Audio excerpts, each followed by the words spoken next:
Bismillahirrahmanirrahim. Assalamualaikum warahmatullahi wabarakatuh. Yang saya hormati Ibu Dr. Anda Sri Sami Asih, MKes, selaku dosen mata kuliah Manajemen Sekolah. Sebelumnya, perkenalkan nama saya Emiliana Catherine Gaulista dengan NIM 14014211089. Pada video kali ini, saya akan menjawab pertanyaan-pertanyaan terkait ujian tengah semester 3 pada mata kuliah Manajemen Sekolah. Soal yang pertama terkait hakikat manajemen sekolah, yaitu faktor yang paling penting dalam menyelenggarakan pendidikan dan pengajaran di sekolah, yang keberhasilannya diukur oleh prestasi yang didapatkan. Oleh karena itu, dalam menjalankan kepemimpinan harus menggunakan suatu sistem. Artinya, dalam penyelenggaraan pendidikan di sekolah yang di dalamnya terdapat komponen-komponen manajemen terkait seperti guru, staf, orang tua siswa, masyarakat, pemerintah, siswa, dan lain-lain, harus berfungsi optimal yang dipengaruhi oleh kebijakan dan kinerja pimpinan. Selanjutnya, terdapat proses manajemen sekolah.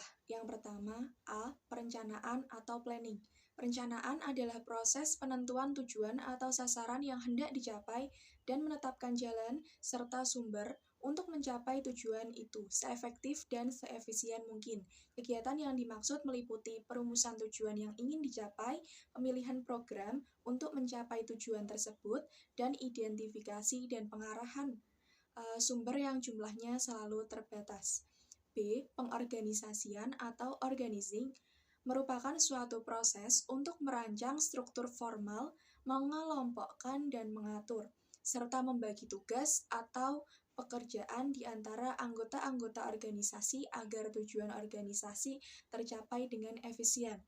C. Penggeraan atau actuating adalah keseluruhan usaha, cara, teknik, dan metode untuk mendorong anggota organisasi agar mau dan ikhlas untuk bekerja dengan sebaik mungkin demi tercapainya tujuan organisasi dengan seefisien, efektif, dan ekonomis.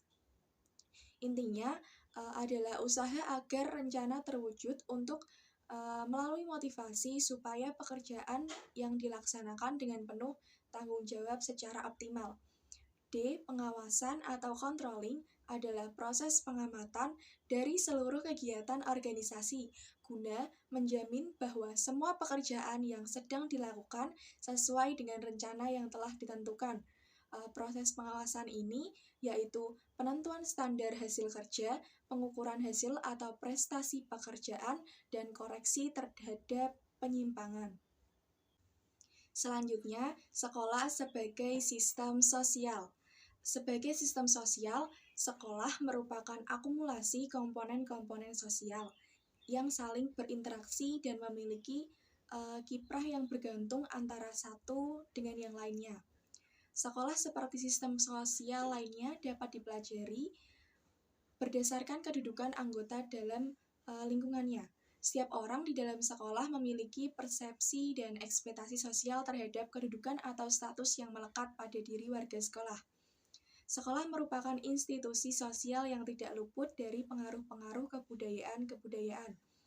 Sebagai institusi, sekolah mempunyai sistem sosial, organisasi yang unik, termasuk pola interaksi sosial di antara para anggotanya, yang selanjutnya disebut dengan kebudayaan sekolah. Jadi dapat kita simpulkan bahwa antara sekolah dan masyarakat masih memiliki hubungan yang saling membutuhkan, karena sekolah dan masyarakat merupakan dua lingkungan yang hidup yang tidak dapat dipisahkan. Sekolah sebagai tempat belajar dan masyarakat sebagai tempat untuk mengaplikasikan dan memetik hasil dari belajar. Selanjutnya, terdapat komponen-komponen manajemen sekolah. Yang pertama, manajemen tenaga kependidikan. Peningkatan produktivitas dan prestasi kerja dapat dilakukan dengan meningkatkan sumber daya manusianya seperti kepala sekolah, guru, karyawan dengan cara mengikut sertakan pada kegiatan-kegiatan yang menunjang pada kinerja seluruh unsur sekolah. Yang kedua yaitu manajemen kesiswaan.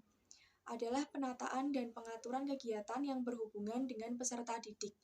awal pendaftaran sampai mereka lulus, tetapi bukan sekedar pencatatan data peserta didik, melainkan meliputi aspek yang lebih luas. Secara operasional dapat membantu upaya pertumbuhan murid melalui proses pendidikan di sekolah. Yang ketiga, manajemen keuangan dan pembiayaan merupakan sumber daya yang secara langsung dapat berpengaruh pada keefektifan dan efisiensi pengelolaan pendidikan yang diselenggarakan oleh masing-masing satuan pendidikan. Yang keempat, terdapat manajemen sarana dan prasarana pendidikan. Setiap satuan pendidikan tidak dapat melepaskan faktor sarana dan prasarana yang dapat dipergunakan dan menunjang proses pendidikan, proses belajar dan mengajar. Manajemen sarana dan prasarana bertujuan untuk menciptakan kondisi yang menyenangkan baik guru maupun siswa untuk berada di sekolah. Yang kelima, manajemen hubungan sekolah dengan masyarakat merupakan suatu sarana yang sangat berperan dalam membina dan mengembangkan pertumbuhan pribadi murid di sekolah. Sekolah dan orang tua atau wali murid memiliki hubungan yang sangat erat dalam mencapai tujuan sekolah atau pendidikan secara efektif dan efisien. Yang keenam, ada manajemen layanan khusus yang meliputi perpustakaan yang dikelola dengan baik memungkinkan peserta didik untuk lebih mengembangkan dan mendalami pengetahuan. Kemudian kesehatan, menyediakan UKS atau usaha kesehatan sekolah. Kemudian menyediakan adanya keamanan. Harus ada keamanan karena dengan keamanan ini akan menciptakan rasa aman dan nyaman untuk peserta didik dan substansi-substansi sekolah lainnya. Yang terakhir, terdapat manajemen waktu. Disiplin waktu sangat dibutuhkan di dalam sekolah, baik itu penerapan pada substansi-substansi agar peserta didik dapat menerima contoh atau teladan yang baik dalam pemanfaatan waktu. Selanjutnya ada kepemimpinan kepala sekolah. Kemampuan kepemimpinan kepala sekolah adalah kunci utama dalam perubahan dan peningkatan mutu sekolah. Kepala sekolah yang efektif bertindak sebagai pemimpin yang mampu bertanggung jawab secara penuh terhadap pelaksanaan dan keberhasilan pendidikan di sekolah. Untuk itu, kepala sekolah harus membekali diri dengan berbagai keterampilan seperti keterampilan konseptual, teknik, dan manusiawi, serta mempunyai standar kompetensi yang diisyaratkan oleh pemerintah, yaitu kompetensi kepribadian, manajerial, kewirausahaan, dan kompetensi supervisi. Soal yang kedua, mengapa suatu sekolah bisa menjadi favorit atau dambaan bagi masyarakat? Masyarakat menjadikan favorit atau tidaknya sebuah sekolah sebagai dasar pertimbangan saat memilih sekolah. Keberadaan sekolah yang dianggap favorit adalah akreditasi seutuhnya yang disematkan masyarakat pada sekolah yang bersangkutan. Beragam persepsi masyarakat dalam menilai suatu sekolah favorit atau tidaknya berasal dari informasi dari orang tua, kerabat, kemudian turun-temurun untuk bersekolah di sekolah yang dianggap favorit tersebut. Sekolah yang mampu mengubah atau mentransformasi anak yang tadinya biasa menjadi luar biasa. Selain itu, akan memiliki kebanggaan jika menjadi siswa di sekolah yang dianggap favorit. Lulusannya banyak diterima di PTN, berlokasi di tempat strategis, memiliki prestasi akademis dan non-akademis sampai nasional bahkan pada tingkat internasional. Sekolah yang memberi layanan sekolah bagi yang baik, gurunya yang berkualitas, serta memiliki sarana dan prasarana sekolah yang memadai. Tradisi berebut sekolah-sekolah yang difavoritkan ini menunjukkan bahwa tuntutan masyarakat akan pendidikan semakin tinggi. Oleh karena itu, agar tidak ada penyimpangan, maka diberlakukan kebijakan zonasi pendidikan yang diberlakukan oleh Kemendikbud sebagai langkah awal dalam upaya memperkecil kesenjangan mutu antar sekolah dan dalam jangka panjang untuk meningkatkan pemerataan mutu pendidikan. Kebijakan ini diawali dengan PPDB yang memprioritaskan kedekatan jarak domisili tempat tinggal ke sekolah. Sistem ini diharapkan menjadi langkah untuk menghapus pemberian label sekolah yang dianggap favorit. Semua ketentuan tujuan pendirian sekolah unggulan menjadi tujuan masyarakat untuk dapat menyekolahkan anaknya dengan sekolah yang memiliki kelebihan dibandingkan dengan sekolah yang lain. Untuk mengubah mindset sekolah favorit atau tidak bukanlah kewenangan Kemendikbud, tetapi pola pikir masyarakat sendiri yang menilai sekolah itu favorit atau tidak. Namun, dengan upaya yang dilakukan pemerintah melalui kebijakan yang telah ditetapkan, maka diharapkan secara perlahan mampu menghilangkan sekolah yang dianggap favorit. Zonasi pendidikan ini tidak akan membuat sekolah-sekolah yang katanya favorit itu punah. Sebaliknya, zonasi akan memacu pemerintah pusat dan pemerintah daerah untuk meningkatkan kualitas tiap-tiap sekolah tanpa terkecuali melalui fasilitas, pendanaan yang baik, kompetensi guru, kesejahteraan guru, kualitas proses pembelajaran, akses yang terbuka, dan output yang baik. Soal nomor 3 yaitu 3 contoh permasalahan dan solusi terkait pelaksanaan manajemen sekolah. Yang pertama, ketidakjelasan dalam manajemen tenaga kependidikan.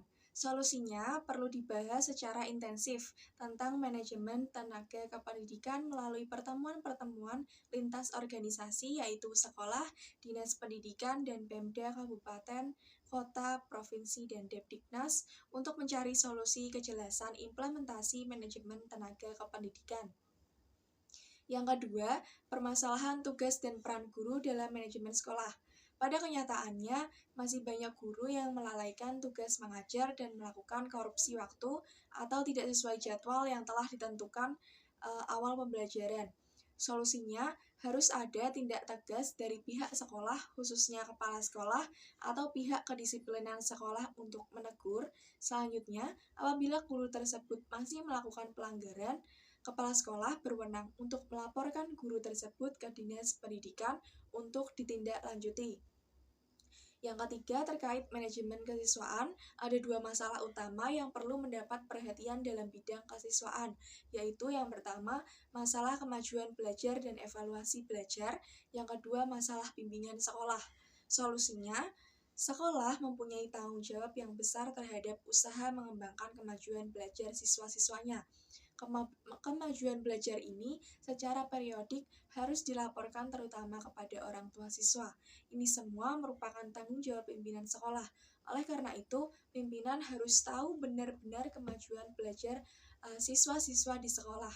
Ia harus mengenal siswa beserta latar belakang masalahnya. Yang keempat, masalah terkait manajemen sarana dan prasarana. Siswa justru belajar dengan manajemen fasilitas seadanya. Dikarenakan banyak fasilitas, sarana dan prasarana tersebut rusak akibat siswa itu sendiri yang bermain dengan media-media pembelajaran yang telah disediakan. Solusinya adalah koordinasi dan kerjasama di antara semua pihak di dalam mengelola dan memelihara sarana dan prasarana sekolah agar tetap prima. Oleh karena itu, para petugas yang berhubungan dengan sarana dan prasarana sekolah bertanggung jawab langsung dengan kepada kepala sekolah. Demikian jawaban atas pertanyaan-pertanyaan yang telah disajikan UTS pada semester 3 mata kuliah manajemen sekolah ini. Wassalamualaikum warahmatullahi wabarakatuh.